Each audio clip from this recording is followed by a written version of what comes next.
Hello everyone, it's Jen. Welcome back to another Heffy Doodle video. Today we are letting our imaginations run wild with this fun card featuring Pasta La Vista from the newest release. We're also going to stretch our stamps and use our stash, which is the Heffy Doodlers Challenge this month. I am using the Unbearable Without You, all the little crafty goodies that are in that stamp set. I'm using the little card from Beary Big Heart, and then I'm going to use the first part of this sentiment here from Super Dudes. I'm also bringing in the little desk here from the Lawn Fawn, You're Just My Type, to help me create my little craft room scene for my pasta. I did go ahead and stamp the heart in the jar. The jar is from the Unbearable Without You. And we're just going to do a little bit of coloring here. I just wanted to show you some of the color combinations that I used for this card. And I'm just going in here with my lightest C markers to do the white areas as well as the areas that I want silver, such as the top portion of the scissors and then the little steel portion on the paintbrush. I'm using C3, C1, C00, and then my colorless blender to blend that out. Now for the little markers that look like Copic markers, I did draw a little line using my Memento marker just at the top. So it looks a little bit more like a Copic where I can add the color of the marker to the top of the lid. I also drew in a little section of the paintbrush where I'm going to add some color to the bristles. So just going to create my desk here. I wanted my desk to look white, so I'm just adding some shading around the outer edges of the desk. I'm also going to add the darkest color to the tiny little legs under that right-hand side of the drawers. And then for each of the little drawers that pull out, I'm adding the shading to either side of that. My blender marker was running a little dry here, so it's not blending as well as I would have liked. I had to work at it a little bit, but definitely got it to work in the end.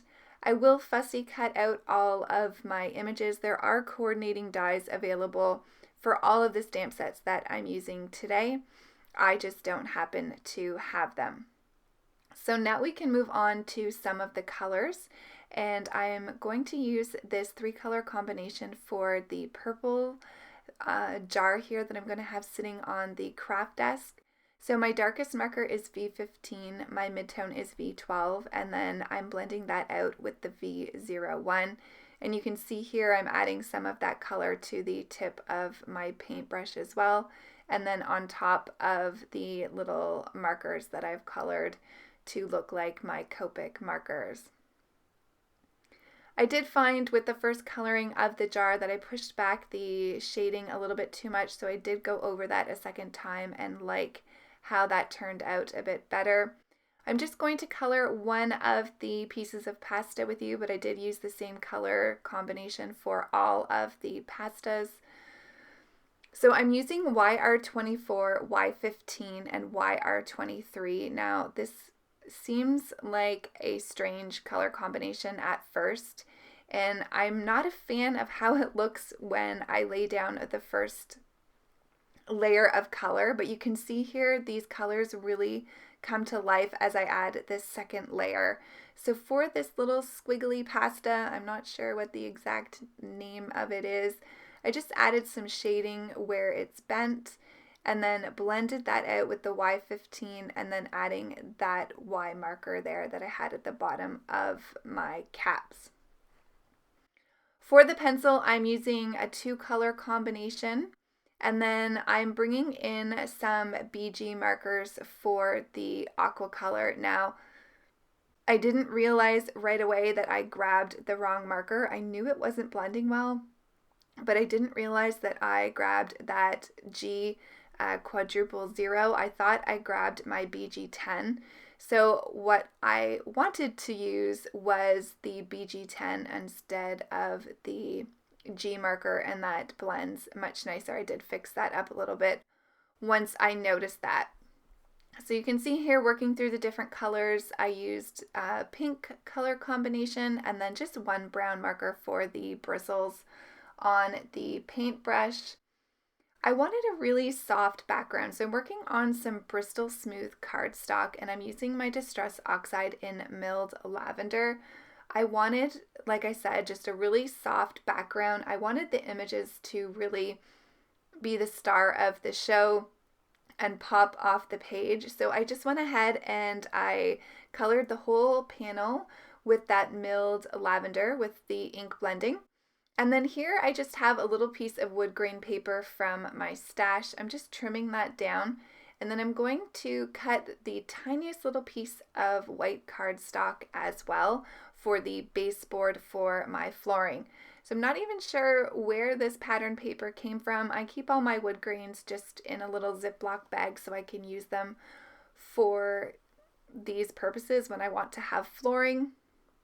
You can see that it really comes to life and starts looking like a floor as soon as I add that baseboard and just getting that in place with some liquid adhesive. So I am going to trim up these sides here and then my card panel is ready to go. I just wanted to show you that I colored all of our little pasta here. I added faces to them. I gave some of them some bows and then I added the little hands and the feet. And sorry, I do have the coordinating dies for this one. So I cut those out with the coordinating dies, which made it super simple to cut out all those little individual feet and legs, or arms and legs, I guess. So I was trying to figure out here where I wanted to stamp my sentiment, and I chose the upper left-hand side. Originally, I did want it in the center, but it wasn't going to fit. So here's where I'm taking the sentiment from Super Dudes and I'm masking that. I only want the word card making. So my sentiment is going to read, I want to pasta time away with you card making. So I thought that was really cute. I do like how the ink is a little bit pushed back. It's not as dark and crisp black because my Distress Oxide wasn't quite dry yet. So if you want a really black crisp image, then you want to wait until your Distress Oxide is dry or add it into a stamp positioning tool like a Misty and stamp it a few times. I could have also added some embossing powder to this and heat emboss it, but like I said, I like the soft look of it. It kind of allows it to hang back in the background a little bit more. So now I'm going to add these little characters to my scene here. And are these not the cutest little things you've ever seen once you get the arms and the legs and the faces on them? I just thought it would be fun to have them crafting away. Not like it is real in any terms. I don't think we would ever see pasta crafting, but I know that a lot of people have a love for pasta and a love for crafting, so I thought this would be a really fun card to make. So you can see here I'm just playing around creating my scene. I wanted a couple of the pieces of pasta on top of the desk, and then I'm going to have a few more on the floor. Originally I did want that little one with the purple bow to be on the right hand side, but kind of got that switched up in between planning out the card and filming. She looks really cute and it kind of balanced out the bows a little bit more, but I like how it ended up looking in the end, the way I positioned all the different little pieces. So you can see here as I'm creating the scene, I'm not adhering these down firmly. So they're all popped up on some foam tape and I'm just loosely adding them to the card here until I figure out my final placement. I did play around with this quite a bit and I kept this in just so you could see the process of creating a scene card and also just to give you different options as well. So now that I have these little cuties in place, I'm going to go ahead and I'm going to have them holding a whole bunch of stuff. So like I said, the card is from Berry Big Heart, And then all the other little accessories are from the Unbearable Without You stamp set, which is so stinking cute. I just want to make all my critters in a craft room now, crafting their little hearts out. So I've given some of them the scissors, others the paintbrush, and the Copic markers. I really wanted them to have something in both of their hands, just to make it look like they're having a grand old time crafting. So just going to add this little card here to the back of the card with the little girl pasta with her pink bow holding that. Now most of the images here I have popped up, but some of them that I wanted in the background I did not. So for example, that card that she is holding to the bottom left hand side is just adhered down straight to the card panel. Just going to add some glue behind their hands to ensure that nothing moves. And here is pretty much where I thought I was done with this card.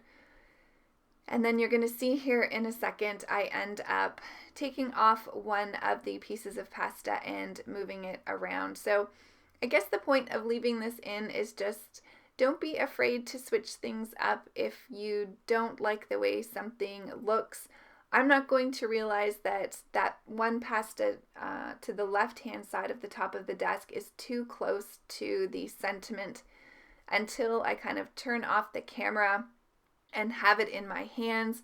So here I'm even adding my embellishments. I'm adding some of the Nuvo White Blizzard just to add some glitter to our card, because I mean, we can't have a craft room without glitter, right?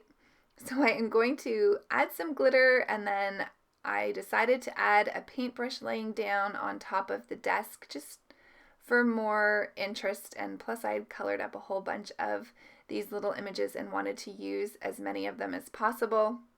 So here's where I had stopped filming, thought I finished the card, and then when I had it in my hands and I was looking at it closely, I realized that I wanted to move this little piece of pasta here over to the right a little bit more. And hopefully when I was talking about moving this one, I said the little pasta to the left. I might have said to the right, but I meant this one here. So I'm going to try to play around with placement so that I could get a little bit more space between the sentiment. Now, when I did this, I felt like both of the scissors in their hands on top of the desk were too close, and it kind of made them look like they were having a little bit of a scissor fight, which I didn't want it to look like. So I am just going to move the one to the right up a little bit more. And then you can see here that I'm adding a whole bunch of added little accessories here. Like I said, thought I was done creating this scene, and then once I started playing around, I thought, well, I can still add more here. So I'm going to add this jar of crafty tools on the floor for our little crafters who are down there. And then I'm going to add 3 of the individual Copic markers onto the floor as well. And I like how that ends up making the scene look a little bit more full. So that is the final card. Now, I really hope you enjoyed crafting your little hearts out with me and all the pasta. Thanks everybody for watching. Here's a couple videos for you.